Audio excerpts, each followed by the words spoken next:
காவிரியில் தமிழகத்திற்கு நீர் திறக்கப்பட்டதற்கு எதிர்ப்பு தெரிவித்து கர்நாடகத்தில் வன்முறை சம்பவங்கள் அதிகரித்துள்ளன. தமிழகத்திற்கு எதிராக நடைபெறும் வன்முறையின் உச்சகட்டமாக 50 தனியார் பேருந்துகள் தீ வைத்து எரிக்கப்பட்ட சம்பவம் அதிர்ச்சியை ஏற்படுத்தியிருக்கிறது. காவிரியில் நீர் திறந்து விட்டதற்கு எதிராக கர்நாடகாவில் தமிழர்களுக்கு எதிரான தாக்குதல்கள் தொடரும் நிலையில் தமிழர்கள் நடத்தும் கடைகள், வணிக நிறுவனங்களும் கன்னடர்களால் தாக்குதலுக்கு உள்ளாக்கப்படுகின்றன. மேலும் இருசக்கர வாகனங்கள், லாரிகள் தீ வைத்து எரிக்கப்பட்ட நிலையில் நேற்று மாலை 50 தனியார் பேருந்துகள் ஒரே இடத்தில் தீ வைத்து எரிக்கப்பட்ட சம்பவம் பெரும் அதிர்ச்சியை ஏற்படுத்தியிருக்கிறது.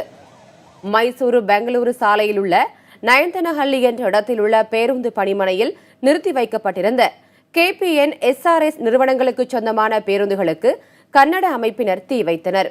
இதில் தங்கள் நிறுவனத்திற்கு சொந்தமான 50 பேருந்துகள் எரிக்கப்பட்டதாக KPN நிறுவன உரிமையாளர் புதிய தலைமுறையிடம் தெரிவித்தார்.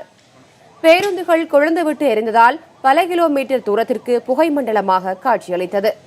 அந்த பகுதியில் வசிக்கும் பொதுமக்கள் பயத்தின் காரணமாக இருப்பிடத்தை விட்டு வெகு தூரத்திற்கு சென்றுவிட்டனர். பேருந்துகள் எரிக்கப்பட்டதற்கு தமிழக அரசியல் கட்சி தலைவர்கள் கடும் கண்டனம் தெரிவித்துள்ளனர்.